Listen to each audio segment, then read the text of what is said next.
decidieron amputarme la pierna. Quité las manos y volteé y la pierna, la izquierda la tenía toda rajada por completo y estaba bañada en sangre. Ella está grave, ella se va a morir. O es la vida de ella o es la pierna, pero las dos no pueden quedar. Yo sentía que ese día iba a pasar algo conmigo, pero no sabía. Le mandé una foto y yo le dije, la Nadia ya tuvo el primer título. Le dije, yo sí, soy futbolista profesional, cosa que usted no quería que yo fuera. De todos mis hermanos, la única que estudió en la universidad soy yo. Vivimos como en un extremo de la pobreza. Vivíamos todos en una sola habitación. Y eso me forjaron muchísimo. En 2019 tomé la decisión de no jugar más fútbol profesional.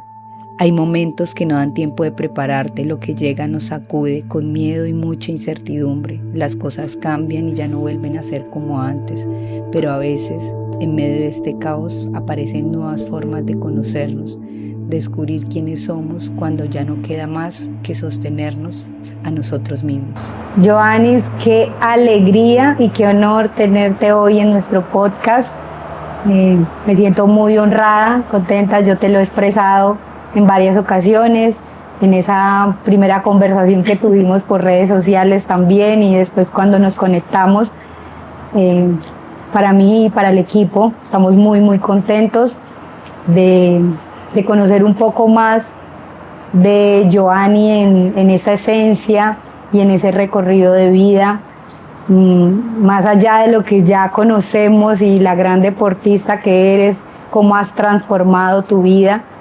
Pero pues antes de empezar en ese recorrido, pues que es claro, háblanos un poco de Joanny de niña, no sé, ¿qué recuerdas? Y si recuerdas, ¿no? Porque a veces me preguntan muchas veces como Silvia, cuando tenía 7, 8, 10 años, recuerdo muy poco, pero cuéntanos tú qué recuerdas o qué historia nos puedes compartir de Joanny siendo niña. Y bienvenida. Yo, Silvia, muchísimas gracias por la invitación. La verdad, es un placer para mí estar en A Blanco y Negro, un podcast que tú lo acabas de decir ahorita con tu equipo, ¿no? Tratas de llevar un contenido real, un contenido de valor, y eso, la verdad, me parece muchísimo y me gusta demasiado porque es lo que también hago yo, ¿no? Que a través de una experiencia, a través de Joanny Menco, podamos llevar un mensaje claro a las personas. ¿Qué te puedo contar yo de mi infancia? La verdad, fue una infancia muy dura, muy difícil. Bueno, no hemos empezado, ya se me va a cortar la voz, pero pues trato de no recordar tantos. Fuimos víctimas del conflicto armado. Mi mamá, mi papá, mis hermanos vivieron esa guerra. Tuvimos que desmovilizarnos de un lado a otro. Lo que te cuento poco es lo que dice mi mamá, porque cuando vivimos esa guerra yo estaba en la panza de mi mamá. Entonces como que ella embarazada tuvo que enfrentarse a todo eso con mis 2 hermanos. Entonces como que soy de un pueblito cerca a Magangue, Bolívar, Tolú, Bolívar. Crecí ahí con mi familia. Después de ese momento, digamos como que esa época para mí, digo yo que fue una época durísima, fue una época donde prácticamente mi papá le tocaba guerreársela y mi mamá padecía muchas necesidades económicas, de todas, la verdad. Vivimos como en un extremo de la pobreza donde si desayunábamos no almorzábamos y si almorzábamos no comíamos. Recuerdo tanto esa infancia que fue durísima. Después de estando en el pueblo, la verdad, recuerdo que mi papá se fue para San Pablo, Bolívar, donde actualmente estamos radicados.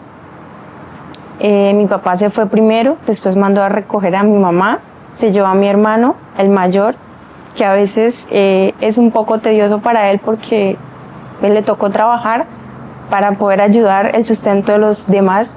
Somos 7, entonces como que te podrás imaginar, como que fue durísimo, la verdad. Llegamos a una casa súper pequeñita en San Pablo, vivíamos todos en una sola habitación, no teníamos una casa, no teníamos nada, pues ya toda la guerra que vivió mi mamá y la que cuando llegó a San Pablo, pues no fue fácil. Mi papá trabajaba, era obrero con mi hermano. Ponle a mi hermano que 15 años. Después mi mamá empezó a trabajar en casa de familia y mi hermana estudiaba, yo no estudiaba, yo cuidaba a mis otros hermanitos. ¿Qué edad tenías? Yo tenía, ponle, 8 añitos, o sea, estaba chiquita. Yo empecé a estudiar tarde, entonces como que veía a los demás niños estudiar y para mí era como que algún día tengo que estudiar, algún día tengo que ayudar a mi mamá. Entonces como que vivimos ese proceso. Mi mamá, por ejemplo, trabajaba en casa de familia y lo que prácticamente le daban de comer ahí era lo que nos llevaba a nosotros. O sea, fue algo que a veces trato como de olvidar, pero no olvidar, sino que como que pasar la página. Es algo que aún, digo yo, me cuesta pronto soltarlo un poco por todas las necesidades que pasamos. No tuve, digamos, como que la mejor infancia de pronto una niña, de estar jugando, brincando, cosas así, porque tenía que cuidar a mis hermanos. Entonces como que vivimos en eso. A los 9 años, sí, 9, 10 añitos, recuerdo que mi mamá, en la misma casa de familia que vivía, la señora tenía una hija y ella tenía una niña chiquita. Y yo cuidaba a la niña. Yo empecé a trabajar desde los 9 años. Cuidaba a la niña y la señora tanto que se encariñó conmigo que mi mamá está trabajando ahí y se fue para una finca y me dejó con la señora.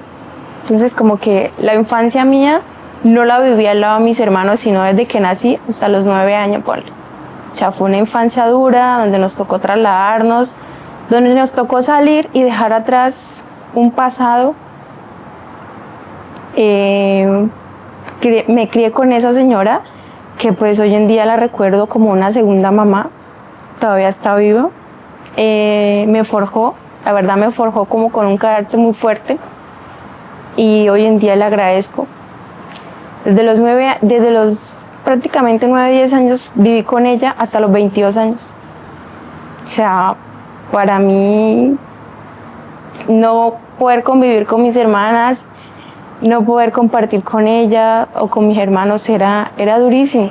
Yo pues, ella, mi segunda mamá que yo le digo, me dio el colegio, me dio parte de mi universidad y pues siempre fui como esa niña como que me criaron tan psicorrígido, digo yo, que no tuve como esa infancia, esa adolescencia de disfrutarla, de ser una niña carro loco, digo yo, de compartir con las amigas, de ir a unos 15 años. No, porque pues ella como que solo quiero que te dediques a estudiar, cuidaba a la niña, trabajaba en una papelería también. Entonces como que ese era mi entorno, ¿sí? Y por ejemplo yo tenía mis amigas de colegio y yo le decía, mamá, voy a ir a hacer una tarea. No, todas las tareas tienes que hacerlas en la casa. Entonces como que para mí eso a medida que iba creciendo pues me iba, yo digo que hoy en día pues no sé cómo lo vea yo, pero pues lo veo como que de pronto eso me ayudó a tener el carácter que tengo yo ahora, a tener como esa madurez, ¿sí? Porque yo también quería ir a las casas de mis amigas, pero no podía ir porque me regañaban o si iba, era una horita, ella misma me llevaba y ella misma me traía. Entonces era gente bastante controlado. Demasiado, o sea, tuve esa infancia muy controlada. Entonces el tema de mi mamá se fue para la finca y volvió nuevamente a trabajar con la mamá de ella. Entonces como que volvió a trabajar nuevamente con ella y yo iba a visitar a mi mamá.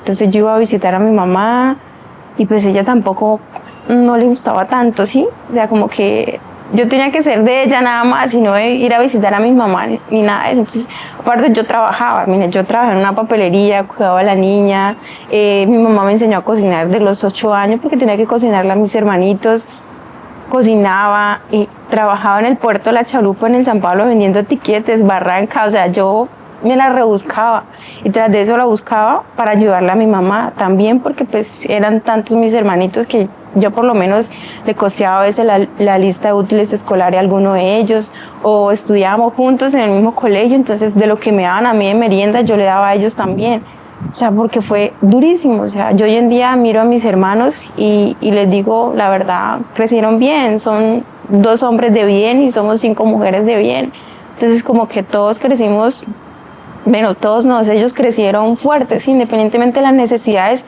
que ellos pasaron, porque yo te soy realista, o sea, yo pasé necesidades desde que nací hasta los 9 años, de ahí para adelante yo no supe qué es una necesidad, porque yo era una niña que lo tenía todo, pero tenerlo todo no significaba que tenía el amor de mamá y el de papá, eso era lo que a mí me faltaba, la verdad, crecí con eso, y pues hoy en día digo que aún me hace falta ese amor de papá y de mamá, no ha sido fácil, entonces como que la infancia mía se tornó en eso.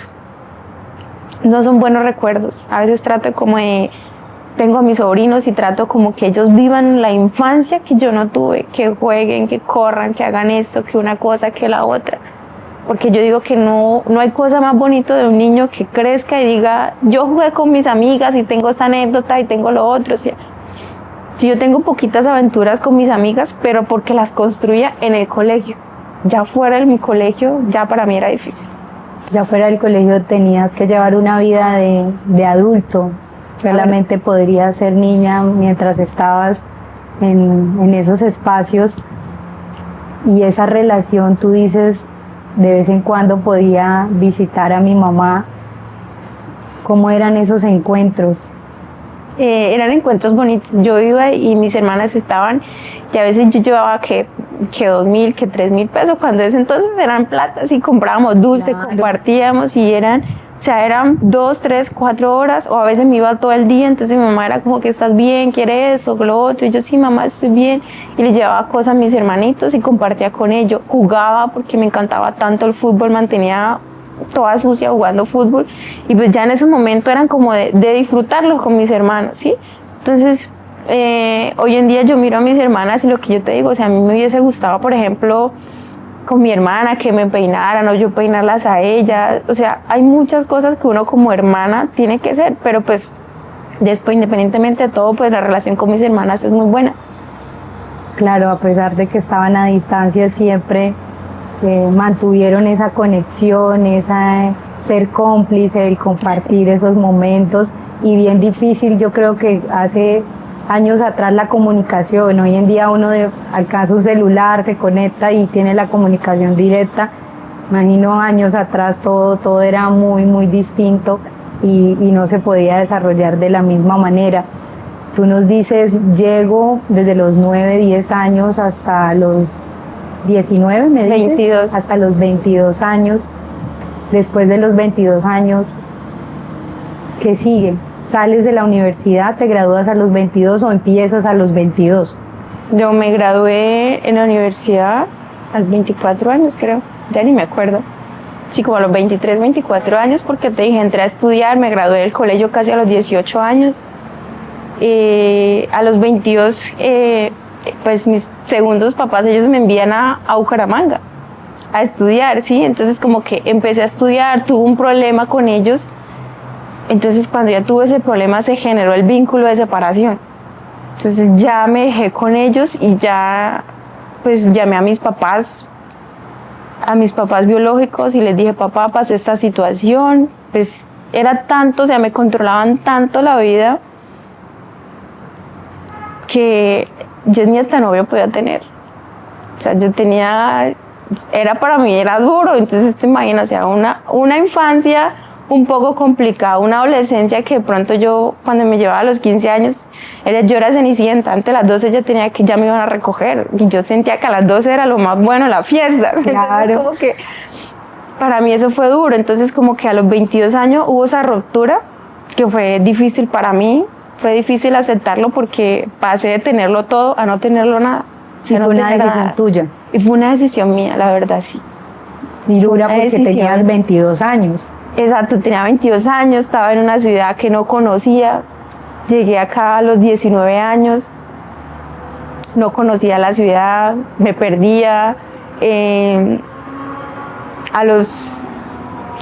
el cuarto semestre más o menos fue que pasó eso, entonces como que ya mis papás, a pesar de que económicamente no estaban bien, asumieron la responsabilidad y me dijeron, si tú quieres estudiar, nosotros te vamos a pagar la carrera.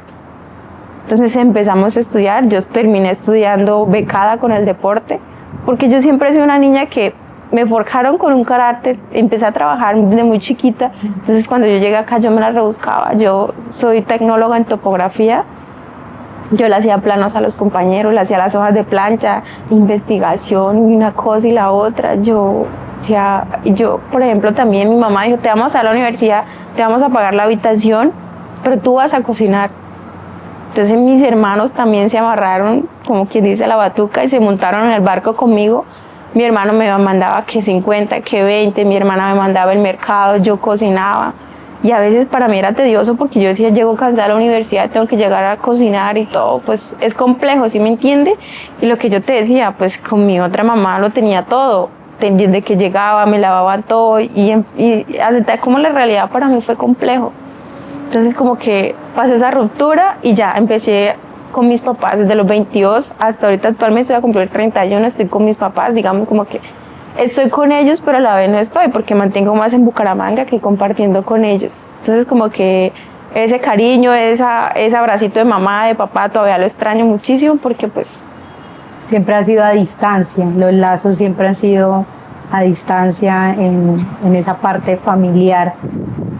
Pasa la ruptura y empiezas el camino y cómo empiezas a encontrar tú misma, porque tú misma a organizar ese plan de vida, eso que querías, cómo llegan oportunidades a tu vida, tú tienes que ir a buscarlas, cómo pasa esa historia de vida después de que estabas en una habitación, tenías que hacer todo, trabajar, llegar cansada. Yo creo que habían días donde decías, uy, no quiero más, estoy aburrida de toda la situación. La verdad sí, llegaba a un punto de eso, pero siempre he sido una niña muy soñadora. Siempre, de hecho, mi sueño cuando estaba chiquitica y estaba con mis papás, que se me hizo realidad de una forma diferente, pero se me hizo. Yo le decía a mi mamá, recuerdo cuando tenía 7 años, yo le decía, mamá, yo quiero estar en la televisión, yo quiero ser famosa, quiero estudiar eso que hablan con el micrófono, pues en mi inocencia. Entonces quiero estar en las pasarelas, quiero modelar, quiero aparecer en la revista. Todo ese era mi sueño frustrado desde niña. Entonces mi mamá me decía, tú que eres loca, ¿qué te voy a cumplir yo ese sueño? Jamás, nunca pienses en eso. Entonces como que esos sueños se quedaron ahí, de esa niña chiquitica soñadora. Cuando ya pasó todo y que me vine a estudiar a la universidad, quería ser ingeniera civil o arquitecta. Entonces como que no se me dieron las cosas, empecé a estudiar el tema de topografía, que actualmente soy topógrafa. Entonces como que cuando pasó todo eso, yo dije no, mis sueños no se van a cortar, porque independientemente de la discusión que yo tuve con mi mamá, la que me crió, entonces como que pasaron tantas cosas que ella a mí me dijo que yo no iba a surgir, que yo no iba a salir adelante, que yo iba a ser una don nadie. Yo sé que si ella va a ver este podcast se va a acordar muy bien, perfectamente todas las palabras que me dijo. Y que yo dije, no. Cuando yo tomé la decisión de alejarme de ella y romper ese vínculo, yo sabía todo lo que se me venía encima. Pero más sin embargo, tomé la decisión. Yo dije, no, yo quiero ser libre. Quiero ser libre en el sentido de que quiero ver qué pasa con mi vida. Mi mamá se sumó, mis hermanos se sumó y me ayudaron muchísimo y juntos sacamos la carrera adelante. Claro, en esa carrera mía llegó una oportunidad gigante. Desde chiquitica me encantaba el fútbol, pero nunca pude estar en un club por recursos económicos. Nunca pude tener unas zapatillas, nunca pude tener unos guayos, nunca pude ponerme un uniforme. Entonces, cuando llegué a la universidad, todas esas oportunidades se me estaban dando. Entonces, como que recuerdo tanto que cuando estaba pequeña, ponle 14 años, estaba en el colegio, una vez mi mamá, la de crianza, me sacó del cabello. Porque ella me decía, tú no vas a jugar fútbol, las que juegan fútbol son niñas María Macho, perdóname la expresión, pero eso es lo que nos catalogan las niñas que jugamos fútbol. Entonces yo como que no, bueno, en el 2017, ya llevaba 3 años en Bucaramanga y ya había rompido vínculo con ellos, llega la oportunidad de jugar fútbol y yo como que, Dios mío, Señor, solté algo, o sea, se me cerró una ventana, pero se me abrieron posibilidades para otras cosas, ¿sí?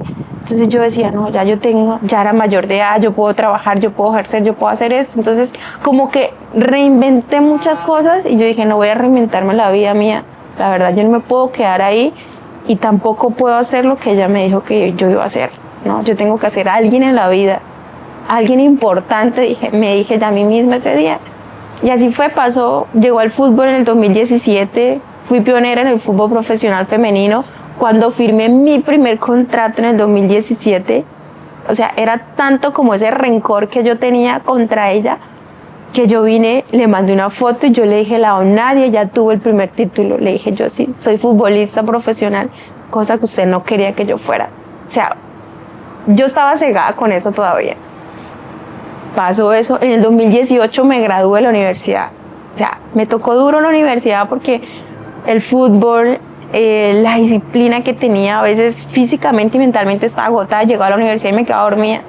Algunos profesores me daban flexibilidad de entrar en otros horarios de clase, otros no. Entonces como que agotada, llegar a la casa después de un entrenamiento, a cocinar, para mí todo eso era frustrante, ¿sí? Pero mírate que desde 2014 al 2018 viví la infancia que no viví cuando estaba chiquita. Conocí grandes personas, conocí a mi mejor amiga, que hoy en día es mi hermana, mi comadre, mi todo. Jugué tantos partidos, andaba de un lado para otro, iba a fiestas, no tomaba porque estaba con el tema del deporte, pero sí hacía lo que yo quería cuando estaba de pronto en mi etapa de adolescencia, ¿sí? O sea, lo disfruté. Una libertad. Total, o sea, lo disfruté tanto que yo dije, no, valió la pena. O sea, a mí me preguntan del 2014 al 2018, para mí fue lo mejor. Entonces, cuando yo estaba en esa época bonita y todo, me gradué, nuevamente me tomo la foto en la universidad con el rector y se la mandé a ella. Nadia ya lleva el segundo título, y le dije yo sí, y no se ha casado y no tiene hijos. Y ella te daba respuesta. Claro, ella por ejemplo se frustró porque yo no la invité al grado en mi universidad, pero yo decía, ¿con qué derecho tengo? O sea, no tengo ningún derecho para poderle invitar, o no sé, no encuentro un motivo para yo decirle, te invito a mi grado. No tenía ningún motivo, estaba resentida con ella, porque siento que la forma en que peleamos no fue la mejor manera, o sea, porque yo simplemente quería tener novio, ya no me va a tener novio. De pronto sí me estaba protegiendo, no sé para qué, pero sentía yo que no era la mejor manera, ¿sí me entiende? O sea, a mí me atrapaba y me cogía y usted no puede hacer esto, y Caro, la hermanita que crió conmigo, o sea, tenía toda la libertad del mundo, entonces yo decía, ¿por qué ella sí, por qué yo no? ¿Sí me entiende? Entonces fueron tantas esas frustraciones que a mí pues no me dejaban avanzar. Bueno, entonces pasó todo eso y pues cuando pensé que lo tenía todo en el 2018, 2019 seguí jugando fútbol, y en 2019 pasó un acontecimiento terrible en la casa. Mi papá tuvo una ACV, mi papá casi se muere.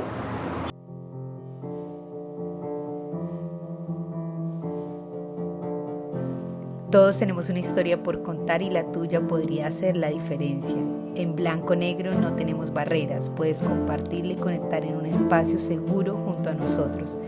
Ingresa a www.blanconegro.com.co, haz clic en el botón Cuéntanos tu historia, diligencia el formulario con tus datos y podrás allí escribirnos tu historia. Si necesitas adjuntar algún documento, audio o video, podrás hacerlo. Una vez esté listo, dale clic en enviar y nosotros nos comunicaremos contigo. Hablar sana, y sabemos que tu experiencia podrá ayudar a alguien más.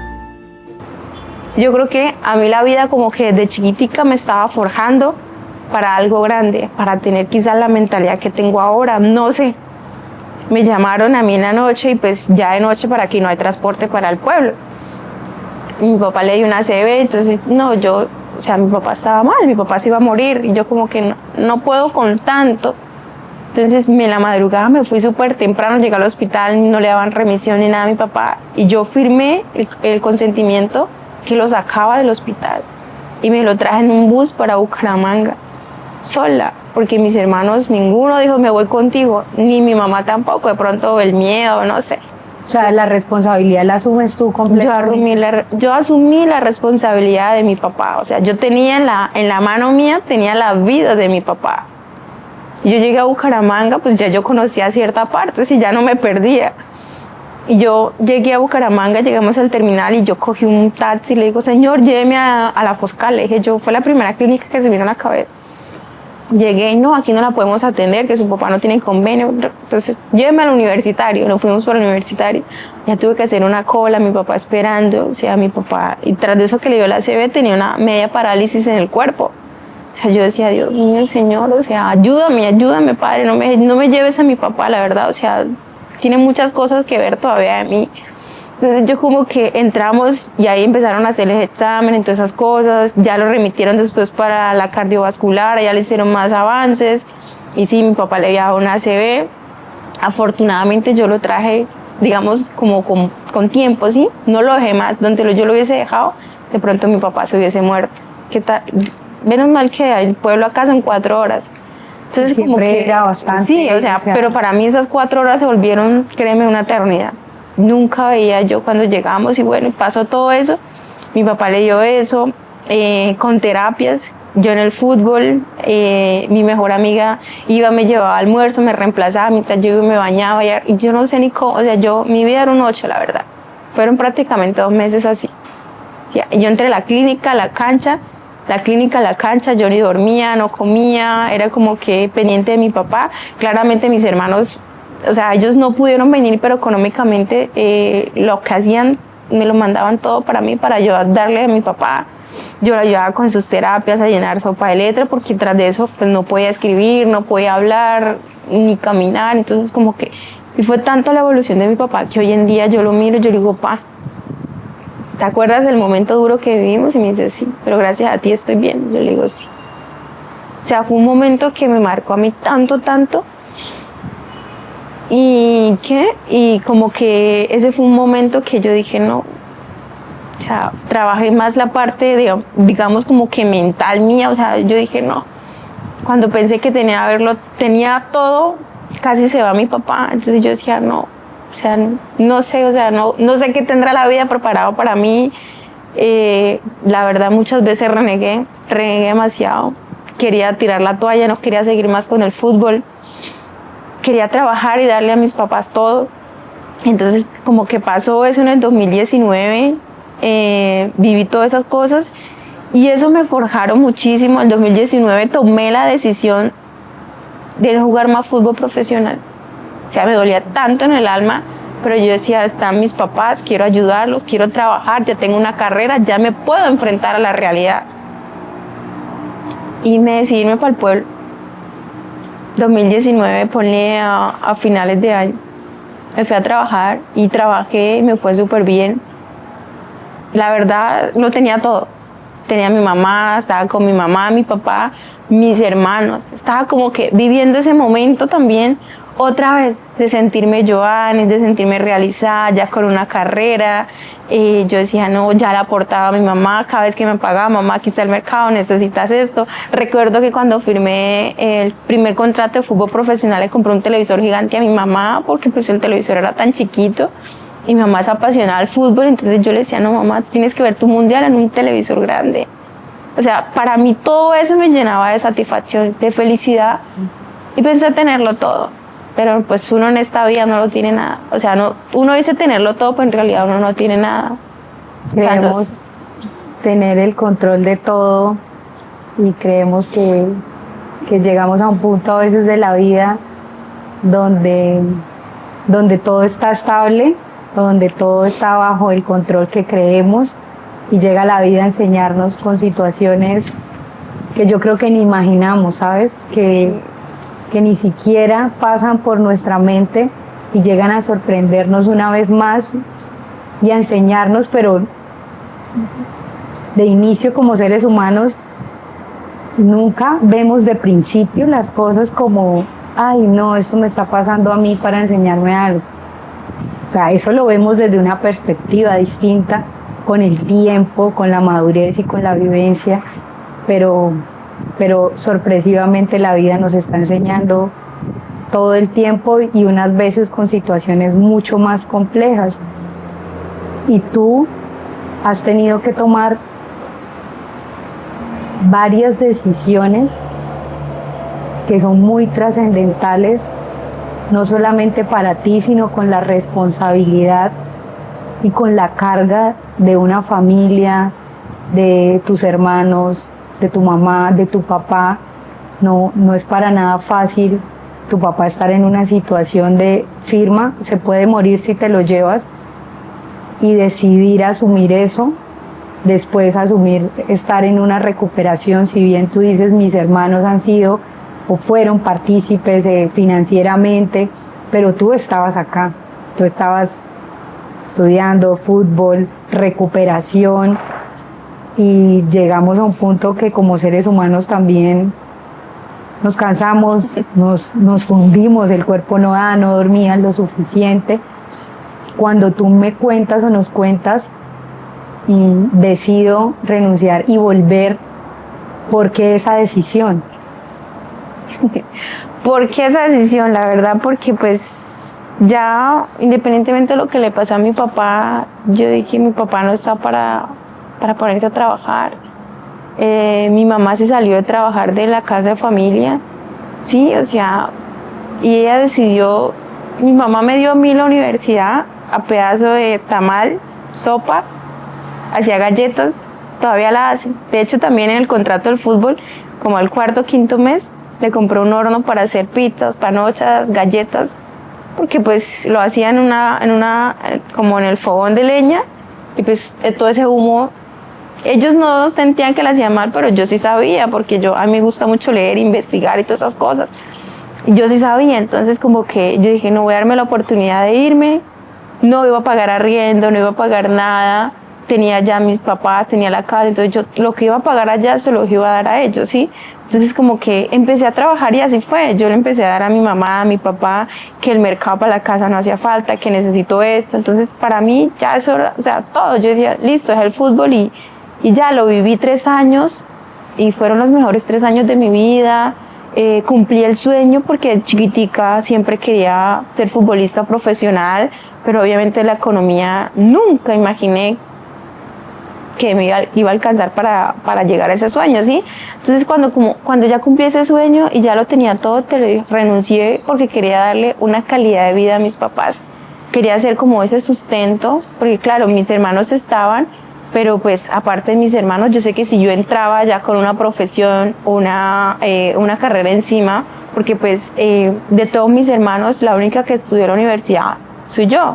Mi hermana después, la mayor que yo, después de, ponle 32 años, decidió estudiar, ya está a punto de graduarse de contadora, entonces ya somos 2 profesionales en la casa. Pero pues ella tiene su empresa y todo, pues ella también ayuda a mis hermanos, a mi mamá, a mis papás. Entonces yo como que quiero ser esa entrada también. Entonces tomé la decisión por ellos, porque mi papá pasó el episodio. Y aparte de eso, mi mamá, yo siempre la he visto como una mujer fuerte, una mujer que no llora delante de ti, ni delante de cualquiera persona, pero yo sé que en el fondo tiene muchas emociones reprimidas. Entonces mi mamá, aparte de enfrentarse el ACV de mi papá que casi se muere, mi hermana mayor se accidentó, tuvo 2-3 días en coma. Mi hermano tuvo una enfermedad que ni siquiera aún sabemos, pero gracias a Dios está súper bien. Y hay un acontecimiento conmigo, entonces como que yo miro a mi mamá y yo le digo, puchica, qué fuerte la verdad. Qué fuerte es, claro, cuando pasó todo, la vi quebrantada, entonces como que eso me motivó más aún de tomarle esa decisión y decir, dejo a un lado mi sueño, pero voy al lado a construir algo con ellos, de vivir, de compartir, de disfrutar muchos momentos con mis papás porque nunca lo había tenido. Entonces por eso tomo yo la decisión y por eso me enfrento a todas esas cosas que cuando pensé que tenía tenerlo todo, la verdad no es así. Lo que tú dices, la vida me estaba preparando a mí, me estaba forjando para algo más grande que yo ni siquiera sabía. Tú nos cuentas que pasa un acontecimiento contigo. Cuéntanos un poco más de ese acontecimiento, Pero de ese día que también hace parte de una transformación. Sí, lo que te decía, retomando, Joannis en su balanza, en su época, lo tenía todo. En el 2020, cuando ya estábamos aquí, estábamos todos encerrados, en el 2020 se me presenta a mí nuevamente una oportunidad, me llama un profesor, me dice, Joanny, queremos que vuelvas a jugar fútbol. Yo le dije, mamá, es la decisión que tú tomes, la verdad. Entonces yo dije, listo, decidí regresarme nuevamente a la ciudad para seguir con ese sueño de jugar fútbol. Porque pues a veces era feliz, pero a veces me contradecía las cosas, la verdad. Entonces como que decidí regresar a Bucaramanga el 13 de junio del 2020. Estábamos en plena pandemia, me vine en una turbo. Mi hermana, como pues tiene su empresa de lácteos, ella enviaba productos y en esa turbo me enviaron a mí también. Con mi maleta llena de sueños nuevamente regresé a la ciudad. 13 de junio del 2020. 28 de junio pasa algo que la verdad Giovanni, de tenerlo todo a no tenerlo nada. Pasó un acontecimiento muy duro que marcó el antes y el después. Una nueva Giovanni, digo yo. Pues, te cuento, el 28 de junio del 2020 estábamos compartiendo, digamos como que la familia de mis novios, ¿sí? Estamos ahí reunidos y hablando y todo. Para mí, ese día, te lo juro, ese día para mí fue el día más triste de mi historia, la verdad. Independientemente de mi infancia, de todo lo que yo había vivido, yo sentía que ese día iba a pasar algo conmigo, pero no sabía. ¿Tú lo sentías? Yo lo sentía. Yo ese día me levanté, me vestí de negro. No sé por qué, bueno, me encanta el color negro, pero ese día me vestí de negro, lloraba como si no hubiera un mañana. Recuerdo que llamaba a mi mamá y le decía, mamá, yo te amo tanto, que no sé qué. Como eran formas, yo sentía como que despidiéndome de ella, la verdad. Le decía que la amaba tanto, que cuidara mucho a mi papá, pero ella me decía, ¿por qué me dices eso? Y yo, no sé, ma. No sé, hoy me levanté sentimental, muy susceptible, y todo lo que me decía me irritaba, me fastidiaba. Y así pasó, todo el día fue así, todo el día o sea, para mí todo el día fue gris. De esos días pesados. De esos días que tú no quieres saber nada del mundo. Y lloraba como si no hubiera un mañana, la verdad. Pero no sabía el por qué lloraba. Simplemente era como que llore, llore, llore. Y recuerdo que mi novio me decía, ¿pero qué te pasa? ¿Qué quieres? O sea, ¿estás mal? Y yo decía, no, estoy bien. Pasó así en la noche, tipo 7:45 más o menos. Llamo a mi mamá, le digo, bueno, mamá, vamos a empezar a hacer un asado acá, vamos a cambiar el ambiente, pues a ver qué pasaba, ¿sí? Ah, bueno, hija, bueno, mamá, te amo muchísimo. Le decía yo, sí. Me bañé, me quité la ropa que tenía y me puse otro vestido negro. Entonces yo como que... Y cuando estábamos en el asado compartiendo ahí con la familia, entonces cuando en ese momento recuerdo tanto que mis novios no se percató y cerró el balcón, y él bajó a buscar unas sillas. Y yo estaba en la terraza. El balcón dividía la habitación y la terraza. Entonces yo me levanté como muy, muy rápido, la verdad, y no vi que en el piso había una baldosita medio levantada. Y yo la tropecé. Cuando yo la tropecé y tropecé y ya cuando iba para el piso alcé la mirada y me vi frente a frente con el balcón. Entonces como que puse las manos en el balcón y con el impulso quería echarme hacia atrás, pero no. Con el impulso lo que hice fue partir el vidrio del balcón. No era un vidrio de seguridad, no era nada de eso. Cuando lo partí, o sea, el impacto fue tan fuerte que eso sonó, todos los vecinos como que, ¿qué pasó? Yo recuerdo que para mí todo era en cámara lenta, yo iba cayendo en cámara lenta, cuando yo caí y vi tantos vidrios en el piso, yo me tapé la cara. Por eso tengo varias cicatrices y tenía cosas aquí en las manos, pero ya la recuperé, la movilidad. Entonces como que me tapé la cara y cuando caí en el piso, bueno, me dio un totazo durísimo, quité las manos y volteé y la pierna, la izquierda la tenía toda rajada por completo, la tenía destruida y estaba bañada en sangre. O sea, hay un charco de sangre que yo ni siquiera, y lo único que se me venía a la cabeza a mí en ese instante era como que llamen a mi mamá, quiero hablar con mi mamá. Lo decías. Y yo le decía y me decían, tranquila negra, todo va a estar bien. Y yo no, llamen a mi mamá. Y todos como que no. Una ambulancia, me colocaban trapos y recuerdo que mi suegra quitó la correa y me hizo un torniquete en la pierna. Y ellos actuaron inmediatamente, me bajaron. Ya cuando yo iba como en el tercer piso, yo los quedé mirando a todo y me dormí. Y me cachetearon nuevamente, no te duermas porque pues había perdido toda la sangre y ya yo como que no tenía, la verdad, no tenía alientos para nada. Y afortunadamente estaba a la vuelta de la clínica. A ti solamente te pasaba por la cabeza tu mamá. Yo solamente pensaba por mi mamá, no pensaba más nadie.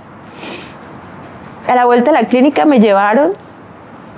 Las cosas pasan por algo. Ese día habíamos 8 personas. Me tocó a mí.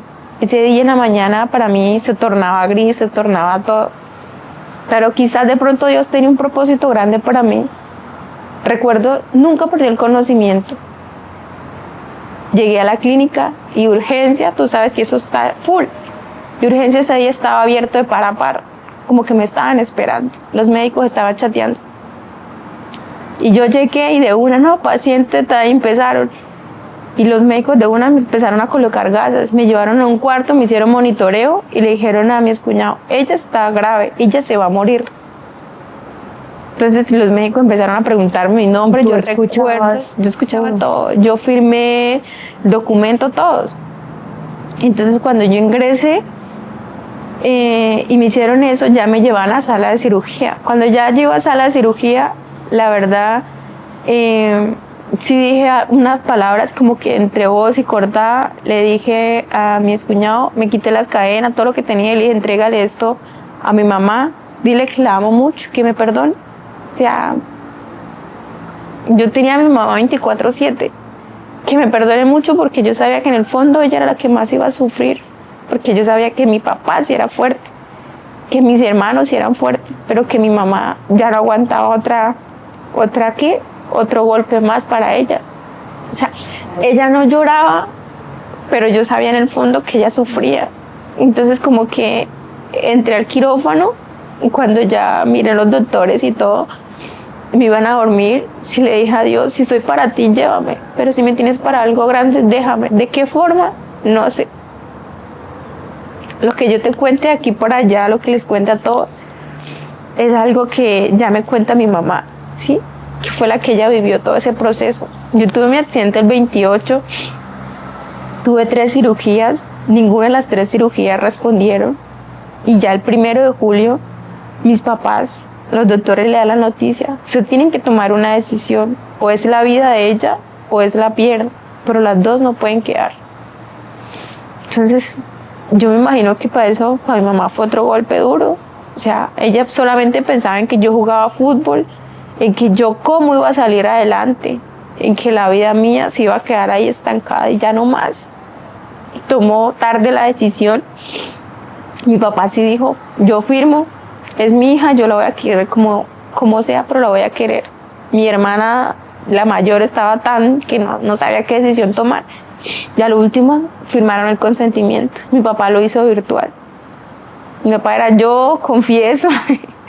Entonces como que él tomó esa decisión y mi mamá también. Y cuando ya los doctores procedieron, le dijeron a mis papás, tomaron la decisión un poquito tarde.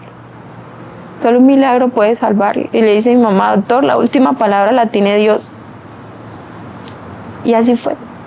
Decidieron amputarme la pierna el 1 de julio. Dice mi mamá que después de la amputación de la pierna mía la evolución fue gigante. O sea, yo empecé a evolucionar de una manera increíble. Mi cuerpo empezó a funcionar totalmente. Entonces como que la pierna me estaba llevando. Ya, digamos, se necrosió la infección. Si tocaba los otros órganos, me mataba por completo. Entonces como que eso, ellos al momento de tomar la decisión, pues prácticamente me dieron nuevamente la oportunidad de vivir. Entonces, cuando ya pasó eso, como a los 8 días de estar en UCI, ya yo me despierto. Yo me despierto en UCI, toda entubada, toda hinchada, irreconocible. Yo ni siquiera, sí me acordaba de mí y me acordaba del accidente, pero no sabía la magnitud del accidente. Y la primera persona que cuando yo me despierto veo es a mi mamá. Y mi mamá empieza a llorar y me empieza a pedir perdón. Y yo como que con los ojos solo lloraba y le decía muchas cosas a mi mamá, pero no entendía el por qué ella me pedía perdón. Me decía, perdóname, perdóname, y me daba besitos en la mano, y yo como que, o sea, solo medio del apretado porque no tenía ni fuerza. Yo, ¿qué como que, ¿por qué me pide perdón mi mamá? No entendías. Yo no entendía el por qué. Cuando mi mamá en eso me dice, perdona mi hija, que tuve que tomar la decisión más difícil. Y yo más como que con los ojos le decía tantas cosas. Me dice, tuvimos que quitarte la pierna. Yo no sé ni cómo, saqué fuerzas y medio levanté la cobija y me vi la pierna derecha. Y alcé la otra y no me vi la izquierda. O sea, para mí se me derrumbó el mundo por completo. Entré otra vez en shock y tuvieron que reanimarme otra vez, porque la emoción fue tan fuerte. Pues primero mi mamá no tenía que decirme la decisión de un 2x3, pero yo digo que fue una terapia de shock grande para mí. Y así fue, tuvieron que reanimarme otra vez, pasaron otras horas, otra vez en UCI, ya después esperaron el proceso, digamos como que el conducto regular que tenían que hacer para...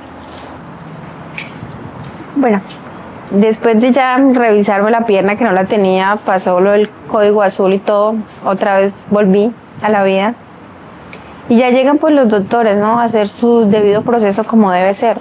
La noticia pues me la da mi mamá y lo debidamente era, tenía que estar el psicólogo, el personal médico, como que darme la noticia de la mejor manera. Y pues siento que tampoco mi mamá esperó como que yo tuviera como un poquitico más de horitas despierta, ¿no? O sea, fue en el instante. Entonces pues también fue una terapia de shock dura, porque pues en ese momento como que me desperté a la realidad, ¿sí? De lo que iba a ser Joannis Menco de ahí en adelante. Cuando ya empecé, que nuevamente volví otra vez, me di cuenta que ya no tenía la extremidad, pues ya era un poquito más consciente y ya me imaginé nuevamente la magnitud del accidente. Entonces como que después de mi mamá tanto pedirme perdón, le apreté tanto la mano que como que fue un suspiro como que gracias, ¿sí?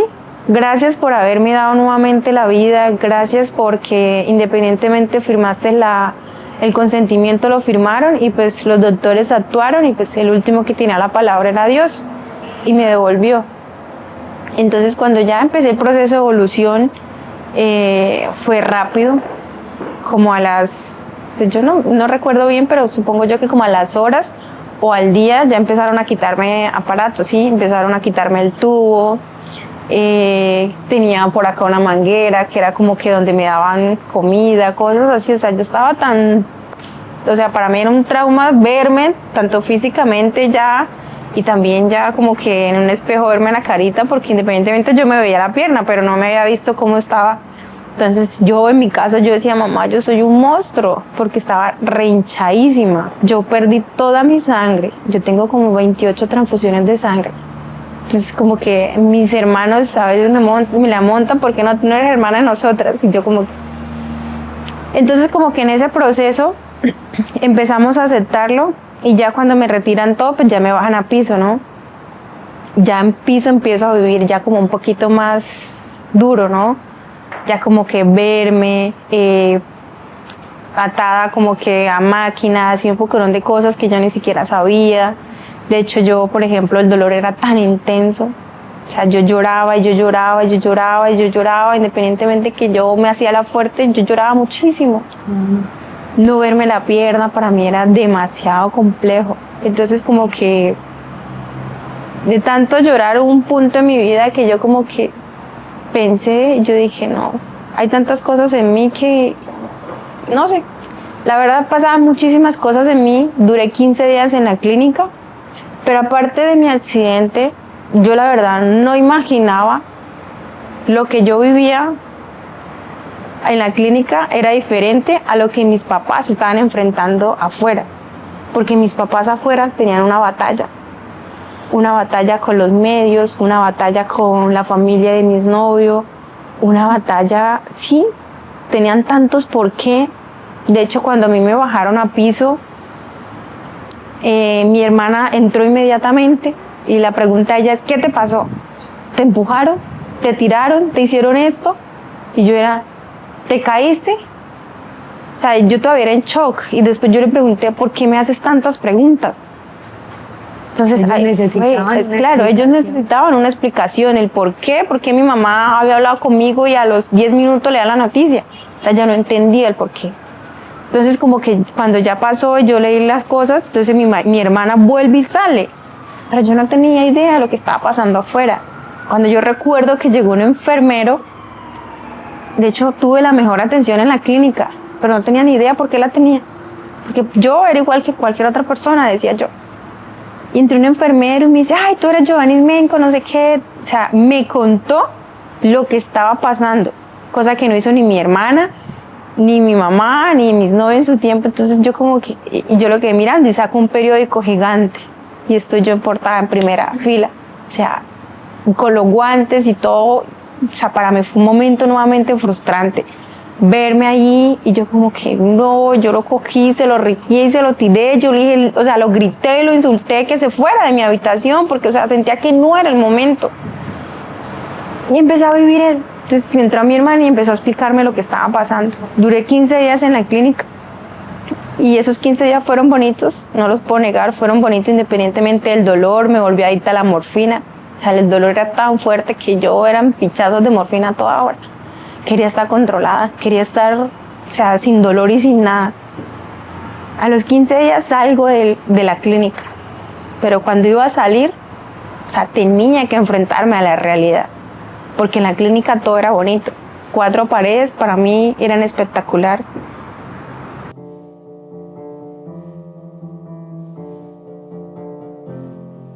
Todos tenemos una historia por contar y la tuya podría hacer la diferencia. En Blanco Negro no tenemos barreras, puedes compartirla y conectar en un espacio seguro junto a nosotros. Ingresa a www.blanconegro.com.co, haz clic en el botón, cuéntanos tu historia, diligencia el formulario con tus datos y podrás allí escribirnos tu historia. Si necesitas adjuntar algún documento, audio o video, podrás hacerlo. Una vez esté listo, dale clic en enviar y nosotros nos comunicaremos contigo. Hablar sana y sabemos que tu experiencia podrá ayudar a alguien más. Cuando yo salgo de la clínica, me dice mi hermana, tienes 2 opciones. Y yo, ¿cuál? Llegó con el jefe de prensa de la Foscal. Tienes 2 opciones. Y yo, ¿pero por qué? Una, sales por la puerta grande. Hay muchos periodistas, amigos, compañeras de fútbol que te están esperando. 2, sales por la puerta de atrás en una ambulancia sin que nadie te vea. ¿Sí me entiendes? Yo como que, ¿qué hago? Una decisión bastante difícil. Dura porque ya tenía que enfrentarme a la realidad, tenía que enfrentarme a que me vieran sin mi extremidad, porque para mí era durísimo. Claro, y la pregunta era si realmente en ese momento querías hacerlo. Total. Y ahí, yo no sé, la verdad le dije a mi hermana, quiero salir por la puerta grande. Ahí tomé la primera decisión, la tomé ahí. Cuando yo salgo, la verdad, no me imaginaba todo ese bocorón de gente, los medios de una que te pasó una pregunta a la otra. Y yo pues en mi momento como que, no sé, no le prestaba atención, no sabía la verdad. O sea, yo no quería hablar con nadie, nada. Lo único que sí le dije a mi mamá, tapen todos los vidrios de la casa, los espejos, porque no me quiero ver. O sea, para mí todavía era un shock que yo no aceptaba la realidad, no quería verme. O sea, salí por la puerta grande porque pues tenía que enfrentarme que de ahí en adelante, apenas yo cruzara esa puerta, esa iba a ser Joannis. Ya la Joannis había quedado en esa clínica enterrada, ya habían pasado tantas cosas y todo lo que yo había vivido, todo lo que yo tenía ya había quedado ahí. Pero ese día, el 10 de julio salí de la clínica y ahí tenía que enfrentar la realidad. Llegué a la casa y todo estaba tapado, los espejos, habían globos de bienvenida, todos los compas. No, o sea, fue la salida espectacular de que yo digo que todo paciente desearía de la clínica. Pero pues para mí en ese momento no sabía, la verdad no tenía ni idea. Cuando ya salgo y enfrentarme, ahí es donde me enfrento a la realidad. O sea, a la realidad de las personas, de una sociedad que te juzga, una sociedad que te mira por debajo del hombro. Y empiezo mi proceso de aceptación y de duelo, porque siento que cuando uno pierde una extremidad es el proceso más duro, el de aceptación y el de duelo. Cuando estaba en ese proceso, recuerdo que mi mamá en la clínica no me lloraba, pero en la casa, cuando ya me encerraba en la habitación, porque ella dormía conmigo en la clínica, Pero ya cuando estaba en la casa, yo estaba en una habitación y ella en otra. Entonces ella me dejaba en la habitación ya durmiendo y se encerraba en la otra a darse latigazos por mí. Yo todos los días veía a mi mamá con los ojos rojos. Yo, mamá, pero no, es que no dormí bien, mirándote a toda hora. Yo como, bueno, hasta que un día de tanto, o sea, porque yo lloraba todos los días, o sea, yo lloraba. Yo decirte, no, yo no lloraba, es una mentira. Yo lloraba todos los días. Y cuando un día yo misma, en la peinadora, le quité la manta que tenía al espejo y me paré. O sea, me miré como 50 y algo de puntos en mi moñón. Acá tenía como 10, acá tenía 10, en las manos tenía, por acá tenía, por acá tenía. Y yo me miré y lloraba y lloraba y lloraba y lloraba y lloraba y lloraba y no, o sea, no paraba de llorar. Y mi mamá como que me vio entre rejas ahí y no entró. Me dejaron sola. Y yo siento que en ese momento de tanto llorar, viví como ese proceso de aceptar la realidad, de verme en un espejo, que esa ahí en adelante iba a ser yo, ni más ni menos. Yo no podía ni quitarme ni nada, o sea, ese era Joannis. Cuando yo empecé, claro, ya yo empecé como a tomar las muletas y empecé a caminar un poco más con las muletas y sí, ya salía más. Cuando un día, oh sorpresa, encuentro a mi mamá en la otra habitación arrodillada llorando. O sea, como dándose latigazos por mí, sí. Cuando ella hace eso y yo entro a la habitación, yo cogí y la abracé y yo le dije, mamá, ya no te des más latigazos. Le dije, yo sí. Ya iban como 2 meses de mi accidente.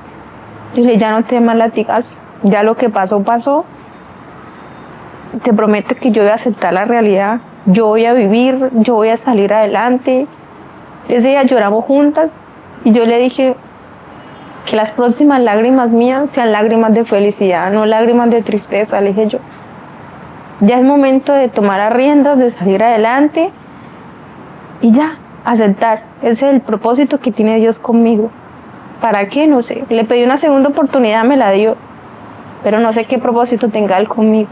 Así que no te preocupes, que las próximas lágrimas van a ser lágrimas de felicidad. Y créeme que ese momento yo solté y soltó mi mamá muchas cosas. Y empecé a avanzar, empecé a evolucionar de la mejor manera. Ya empecé a salir, ya empecé a enfrentarme a la sociedad, que te miraran y que, ay, mire, ella es, sí, ella es, usted, yo sí, yo soy. Ay, pobrecita, ay, sí me entiende, pero pues obviamente yo era como que lindo, pero por dentro me dolía. O sea, me dolía a veces el rechazo, pero yo salía adelante, yo con tal de no ver a mi mamá o ver a mis hermanos y todas esas cosas. Imagínate, en ese trance que pasa lo mío, mi hermana estaba embarazada. Ya tenía como 4 o 5 meses. Y mi hermana le dio durísimo. Durísimo mi accidente. Casi pierde la niña y tras de eso le dio COVID. Entonces, o sea, mi mamá todavía estaba más duro todavía. Yo le decía, no, mamá, llevas 4 y con estas 5. Son 5 hijos. 4 hijos y el papá. Yo decía, no, mi mamá es, yo no sé, la verdad, señora de acero, le digo yo a veces. Entonces como que ya empecé a evolucionar y el doctor sí me dijo, el vascular que me amputó, me dijo, Joanny, eres tan fuerte, te admiro tanto que en 3 meses vas a caminar. Y así fue. 3 meses. 3 meses me dieron. A los 3 meses obtuve mi prótesis. Y ahí viene el reto más grande. Un reto que, puchica, uno, aparte de perder la extremidad, digo yo, es inferior, otra vez volver a caminar. Yo era una niña chiquita. Yo a veces me caía y de la frustración no cogía las muletas, no que me arrastraba, como cuando era una niña chiquitica. Empecé el proceso de prótesis, de adaptarme. Hoy en día, te lo digo, en medio de todo lo que me ha pasado y lo que me pasó, se me cerró esa ventana, digo yo, pero se me abrieron un mundo de ventanas. Tuve una oportunidad gigante. Digamos, mi mamá, mi familia en ese entonces, estaban haciendo Teletón para poderme comprar una prótesis, porque es costosa. Entonces, como que a mi vida y a la de mi familia llega Otoboc. Otoboc le dice a mis papás, no se preocupen porque ella va a tener las prótesis que necesita. Es más, ellos orientaron a mis papás sobre qué era una prótesis, para qué servía la prótesis, los diferentes tipos de prótesis, todo. Tanto le dieron parte psicológica a mis papás también, o sea, lo apoyaron en todo. Entonces como que ya viví ese proceso de empezar a caminar con una prótesis. Es como que para mí primero empezamos a gatear, que es como adaptarnos nuevamente, ¿sí? Aprender a coger unos bastones, unas muletas, nos caemos y pues uno la frustración no los coge, sino que empieza a arrastrarse. Así me tenía yo, a veces me caía por el piso, no quería caminar. Cuando ya empecé a adaptarme a la prótesis, empecé a dar mis primeros pasos como un niño chiquito. Y empieza todo como, agárreme que me voy a caer, no soy capaz de adaptarme, además una prótesis pesa. Entonces como que todas esas cosas para mí eran nuevas. Pero mire que yo me adapté a la prótesis en menos de un mes. Muy rápido. Demasiado. Yo como que, yo no sé si ya yo venía programada para ese sistema, que ya iba a adaptar una prótesis, que iba a caminar con una prótesis. Entonces como que empecé a caminar, me adapté a ella de la mejor manera y hoy en día me va súper bien con las prótesis. ¿Y cómo fue ese proceso de adaptación también para ti? Si bien fue en un mes y fue demasiado rápido, también yo creo que habían días oscuros de... Ay, sí, la verdad sí, esos días oscuros para mí se tornaron, de hecho yo renuncié a la prótesis, o sea, me adapté tan rápido que renuncié a ella. Me pesaba, me lastimaba, yo no quería, que no, mi mamá un día me dijo, ¿usted que se va a quedar caminando con unas muletas todo el tiempo? Y yo sí. Porque una prótesis me molestaba y me fastidiaba, yo decía que no. Cuando acepté, yo dije, bueno, voy a caminar con una prótesis. Y empecé a caminar nuevamente con ella. Y ya no tenía nada de apoyo, ya salía solita. Eso sí, miraba al piso porque me pensaba que me iba a caer. O sea, era tedioso para mí, ¿sí? Entonces también mi mamá a veces se iba atrás mío, me agarraba el de la camisa que no me fuera a caer. Y yo, suéltame que yo puedo, suéltame. Entonces, ese proceso, digamos como que me adapté a él fácil, renuncié, pero vuelvo otra vez, dije, no, yo voy a caminar con una prótesis. Porque pues una prótesis a ti te genera mucha independencia, ¿sí? Ya que yo puedo hacer mis cosas, puedo salir, puedo hacer todo, mientras que con unas muletas tú siempre vas a estar atada. Entonces como que no, yo voy a salir, voy a ser independiente, yo, mis papás, y así fue. Así fue, claro, lo lloré también tanto porque pues lo que te decía, eso pesa demasiado. Yo decía, no quiero, pero al último acepté. Ya hoy en día camino súper bien con las prótesis. Claro, y en ese proceso tú nos contabas que ese día te acompañaba tu pareja, que en ese momento estaba a nivel sentimental. Esa pareja, ¿hasta qué punto te acompaña? ¿Cómo vive ese proceso? Y cómo es esa, porque dijiste es mi expareja, entonces deduzco que en algún momento, no sé, decides o decidieron no continuar también esa parte. Porque te lo pregunto, porque en cualquier proceso que vivimos como seres humanos, si bien tenemos a nuestra familia, hermanos, padres, la parte sentimental, la parte amorosa para nosotros juega un papel muy importante, y más en un proceso de recuperación, de sentirnos acompañados. Entonces, ¿cómo fue ese proceso para Joannis? Bueno, ese proceso al comienzo fue color de rosa, ¿no? Al comienzo fue muy bonito. Lo viví y le agradezco por acompañarme prácticamente un año en ese proceso. También pienso yo que fue un año también duro para él, pues porque a veces me cegaba yo en mi dolor, en mis cosas, y pues a veces no le preguntaba cómo te sientes o cómo estabas, ¿sí? Sino era como que vivía mi proceso y mi duelo yo. Entonces como que me acompañó hasta un año nada más, y ya de ahí pues decidimos como romper, ¿no? Yo dije como que no va a ningún lado, y tampoco a veces pienso yo que uno, para las personas que van a ver este podcast, a veces no es bueno uno atarse a las personas que ya a su momento no le suman nada a su vida. Entonces yo sentía que ya no le estaba dando como ese aporte a mi vida, nada, porque pues tuvimos muchos problemas de tanto de pareja. Claramente digamos como que cuesta muchísimo, de pronto a él le costó mucho aceptar la realidad de quién iba a ser yo en adelante. Entonces como que él se quedó en lo que pasó, y no vio más allá de pronto en la mujer en la que yo me iba a convertir ni nada de eso, sino como que empezamos a tener problemas de pareja como todo, peleas, ya por ejemplo él a veces no, el tema de que yo pues a veces llegaban mis momentos tristes, mis momentos como que no sentía esa parte de apoyo de él, entonces como que decidí la verdad yo romper la relación, decidí dar un paso, decidí soltar a esa persona, entonces como que eso fue otro trance, como que Dios, o sea, perdí la extremidad, vivir una tusa amorosa no es fácil, o sea, yo la verdad eso me puse flaquita, no comía, estado depresivo, todo. Porque pues uno a veces en ese sentido pues uno espera que las personas que estén con uno lo acompañen, ¿no? Entonces como que sigan en ese proceso, no que a la menor te den la espalda. Entonces conmigo sí pasó eso. Entonces yo la verdad tenía muchas expectativas que las cosas iban a funcionar súper bien y no fue así.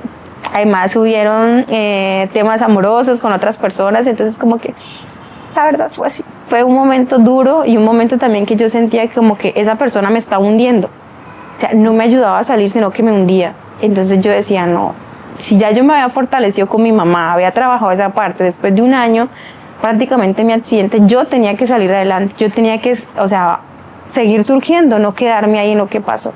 Entonces no me aportó nada, entonces yo dije, no.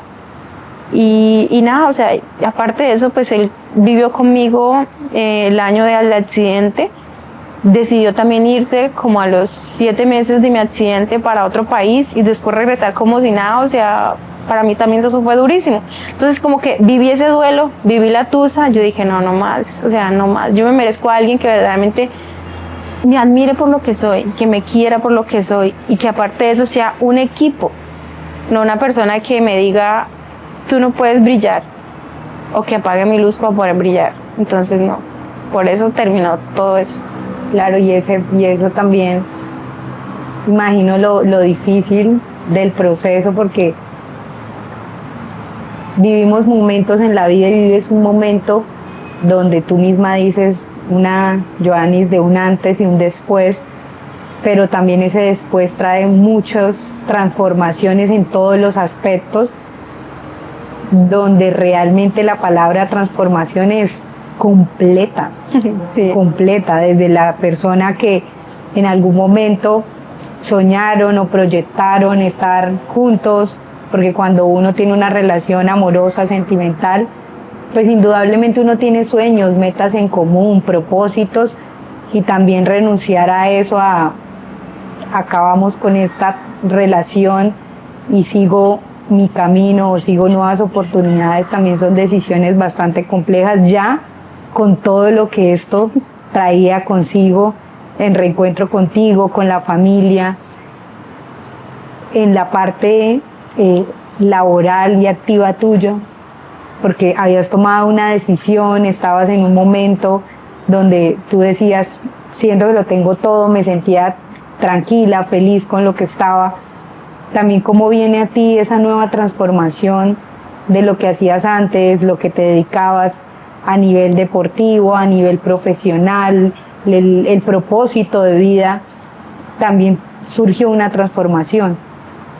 En todo, lo que tú decías, o sea, la palabra que yo, transformación, la hice por completa. Radiqué por completo lo que no servía, yo dije no, de ahí en adelante voy a cambiarme, voy a surgir, voy a hacer lo que de pronto en su momento mi mamá de crianza dijo, no vas a ser nadie en la vida. Esa palabra en mí todavía prevalece muchísimo. Entonces como que dije, no, voy a transformar, voy a hacer esto. Empecé a estudiar el tema de coach. Claro, el tema ya la topografía, ya me queda difícil ejercerlo porque eso es en campo. Y pues nunca me proyecté en una oficina porque no soy una niña estar en un lado. Entonces no me gusta la monotonía. Entonces como que dije, no, ya este tema terminó. Empecé a estudiar el tema de coach. Empecé a prepararme en esa parte mental. Yo dije, no, yo quiero que a través de mi historia poder transformar y cambiarle la vida a muchas personas. O sea, una historia de resiliencia, una historia que verdaderamente dice, vale la pena uno seguir a pie porque, o sea, si Joannis pudo, yo por qué no puedo. Y empecé a transformar todos esos pequeños detalles, digamos, también en todas las dificultades, empecé a transformarlas en oportunidades. Empecé, claro, ya me llegó la oportunidad de que estaba en el mundo de los medios, tenía que aprovechar. Empecé a trabajar en el tema de pasarela, Y ahí, sin dártelo cuenta, en un año me di cuenta que el sueño que tenía de niña se había hecho realidad. La verdad, yo como que no podía creerlo. El sueño de decirle un día a mi mamá, yo quiero estar como ella en una pantalla, lo logré. El sueño de estar en una pasarela, lo logré porque he ido a varios Colombia Moda. El sueño de estar, de poder contar mi historia, de poder, lo logré. Entonces yo decía, lo estoy logrando, o sea, estoy triunfando. Ese sueño se me hizo realidad, no de la forma que yo quería, de pronto de la forma que Dios sí necesitaba verme. Entonces como que esas pequeñas cositas las empecé a transformar en oportunidades, empecé a crecer tanto en lo laboral como en lo personal, y ahí me he enfocado muchísimo, ¿sabes? Me he enfocado mucho, y digamos como que después de tenerlo, digamos que ahí, de tenerlo, Johannes ya está trabajando, está emocionalmente bien, ¿sí? Entonces como que llega otro punto en mi vida que yo jamás pensé que fuera a pasar. Ya después de un año, en el 2020, en 2023, llega un punto en que, aparte de mi accidente, de haber perdido la extremidad, tengo una lesión severa de tibia y peroné en mi pierna derecha. Tengo un dolor crónico 24/7, que si tú me dices de 1 a 10, yo te digo por ahí un 20. ¿Que tengo que tolerarlo? Sí. ¿Que tengo que controlarlo mentalmente? Sí, lo controlo. Entonces como que cuando pensé ya tenerlo todo, llega ese momento donde exámenes y exámenes y exámenes, y sí, llega un proceso que tengo que someterme a otra cirugía. Me hicieron una reconstrucción del pie, todo por completo. Los deditos todos están fijos, la planta del pie la cortaron. Entonces como que yo le decía a mi mamá en ese entonces, y ahí, después, es más, cuando me estaban haciendo la cirugía, mi mamá nuevamente me acompaña, y cuando me están haciendo la cirugía, dice mi mamá que la doctora, cuando empezó a cortar el piecito, el pie no respondía. O sea, mi mamá nuevamente se imaginó lo peor conmigo.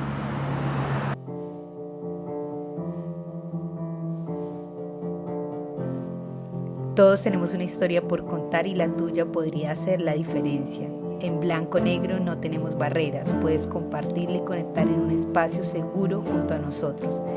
Ingresa a www.blanconegro.com.co, haz clic en el botón, cuéntanos tu historia, diligencia el formulario con tus datos y podrás allí escribirnos tu historia. Si necesitas adjuntar algún documento, audio o video, podrás hacerlo.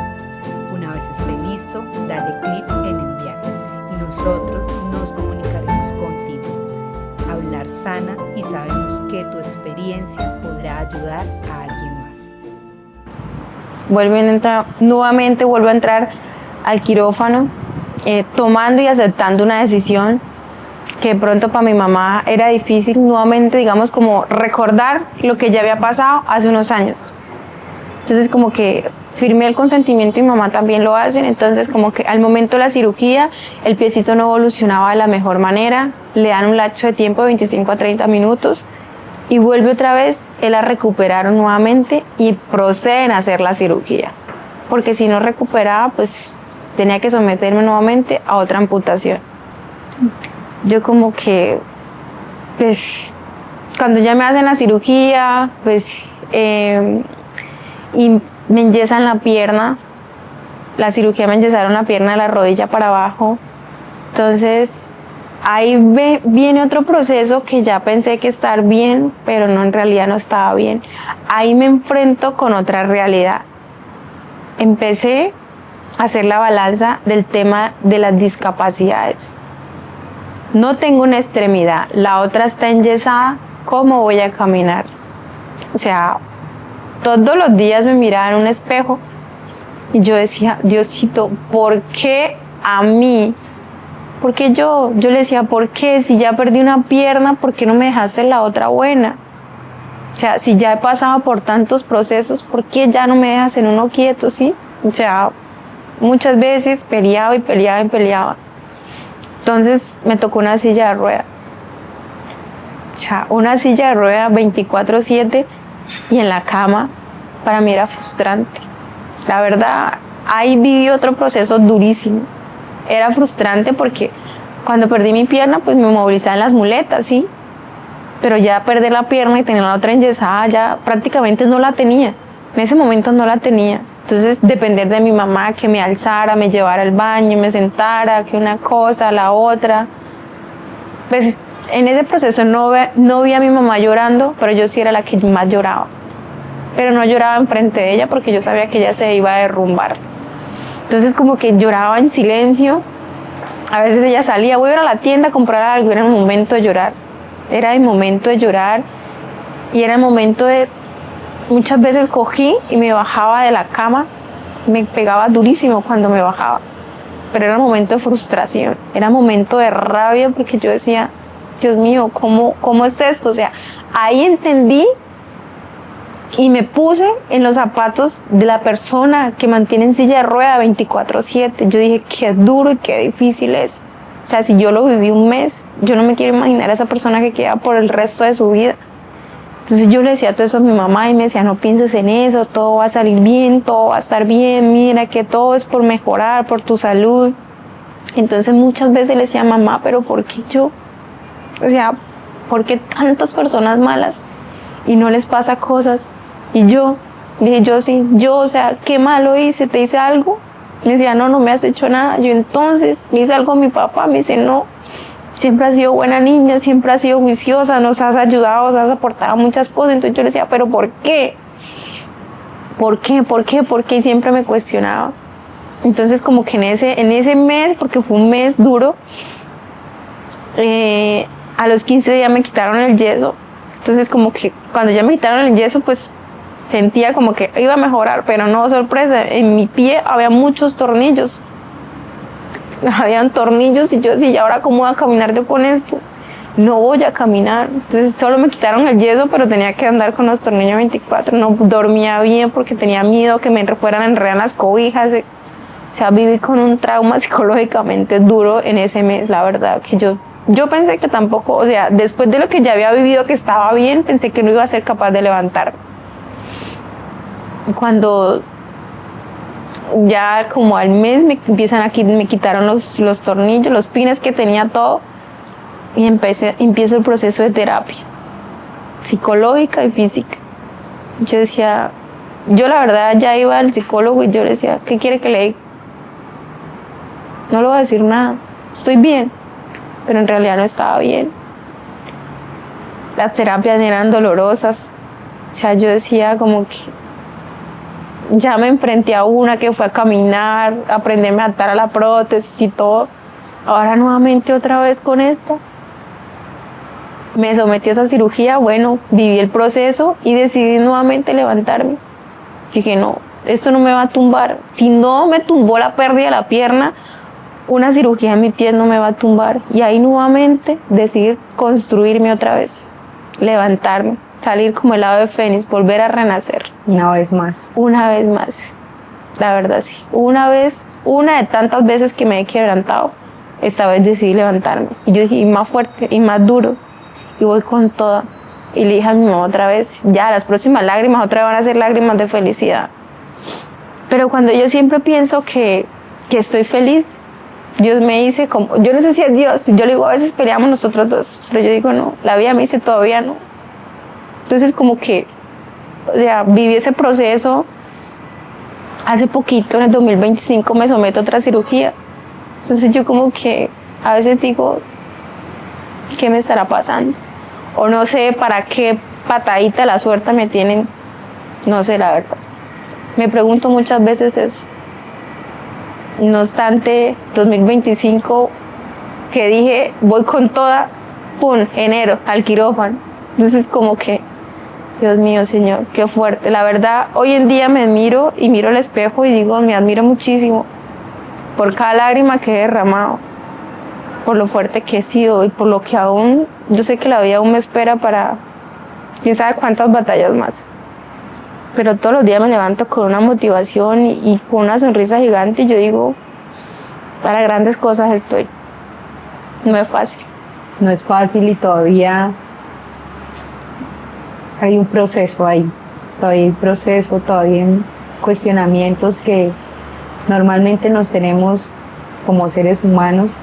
Ahora más cuando cada situación, cada año que tú dices, bueno, va a ser un propósito, voy a verlo desde otra perspectiva, pero llega un nuevo reto donde también hay cuestionamientos y es válido tener todos los cuestionamientos posibles y es válido vivir el proceso porque eso hace parte de nosotros, del ser. Y vuelves cada vez y retomas en esas herramientas tan firmes que tienes de decir, voy a tener paciencia porque aquí hay propósito en todo lo que me está pasando. Y hablamos del evento y de lo que ha llevado hasta el momento, sin desconocer que a este punto también llegas a un proceso que aún sigues viviendo y que va a ser un proceso que lo hablábamos también detrás de cámaras.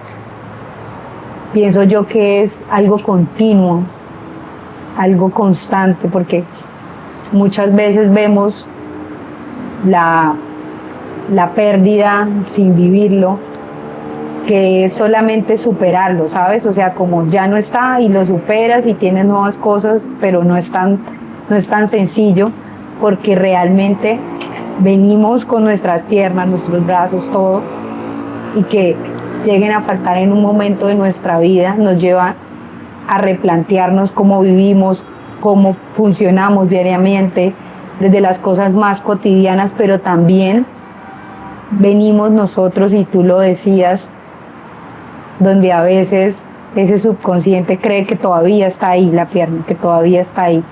Entonces es una constante reestructuración también entre lo que está sucediendo, lo que yo soy, con lo que a veces nuestra cabeza nos envía de información, ¿sí? Y hoy estás en el proceso de un nuevo desafío con la pierna que estaba sana, pero ya van 2 procedimientos. Me comentabas que mañana tienes también un procedimiento que creías no poder alcanzar a llegar a nuestra grabación, porque también te llaman a un procedimiento y dices tú, hagámosle, porque uno también quiere postergar todo, ¿sabes? Cuando uno no quiere enfrentar ciertas cosas, pero tú a este punto dices, si es ya, vamos de una al quirófano. Y también eso habla muy bien de todas las herramientas, de todo lo que tú has logrado desarrollar con todas las situaciones que han sucedido hasta el día de hoy. Yo, la verdad, sí, lo que tú dices es cierto, ¿no? Muchas veces anteriormente yo todo lo posponía, no después, no. Y ya lo que yo te decía, o sea, me he vuelto en este punto como tan desprendida de las cosas, que yo digo, si me toca someterme a algo por mejorar, lo voy a hacer. No tengo que esperar 1 o 2 meses. Igual si lo que me van a hacer hoy, mañana, me lo van a hacer en 2 meses, en 3 meses, igual va a ser lo mismo. Entonces, ¿por qué tengo que esperar? No. Entonces, soy como de tomar las decisiones de una vez y ya, independientemente de todo lo que ya pasé, de todo lo que ya viví, lo que aún me queda por vivir, estoy en ese punto en mi vida en que me dicen tal cosa, listo, sí, de una, cuente, lo voy a hacer. ¿Por qué? Porque no dejes para mañana lo que puedes hacer hoy. Muchas veces nosotros como seres humanos actuamos de esa manera.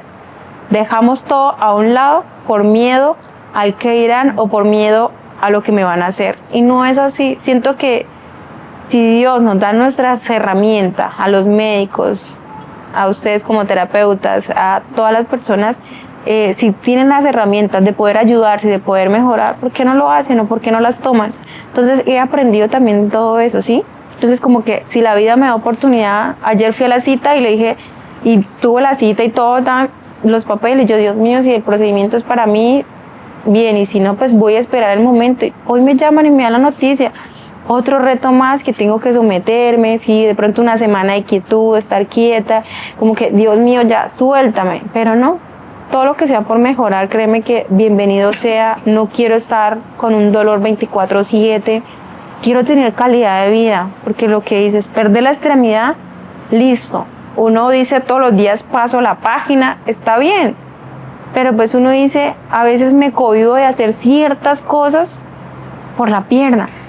Y muchos me dicen, es por la prótesis. No, yo manejo la prótesis bien, el moñón está bien, lo que no está bien es la otra pierna.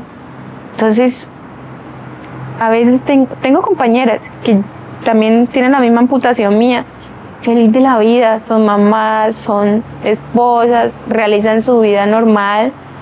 Claro, yo realizo mi vida normal, no hago ejercicio y todo, pero llega un punto en mi vida en que todo me estresa, en que todo me aburre, en que no quiero. ¿Por qué? Porque tengo dolor y no quiero irte a hacer mala cara ni nada. O sea, no quiero dañarte el momento, entonces me encierro, me enfrasco en eso. Y eso es otra parte que pues aún me ha costado como trabajarla, de soltarla, porque pues quien vive y padece de un dolor sabe lo que yo estoy hablando y me entenderá perfectamente. Entonces, no es, a veces mis hermanas vienen acá y me dicen, vamos a un centro comercial, yo lo pienso, la verdad lo quiero hacer, pero lo pienso. Entonces yo como que a veces me cruzo los dedos y empiezo yo, ¿será que voy? ¿Será que no voy? ¿Será que yo? Entonces digo, en los centros comerciales hay silla de ruedas. Entonces yo digo, yo voy, pero con una condición, me llevan en la silla de ruedas.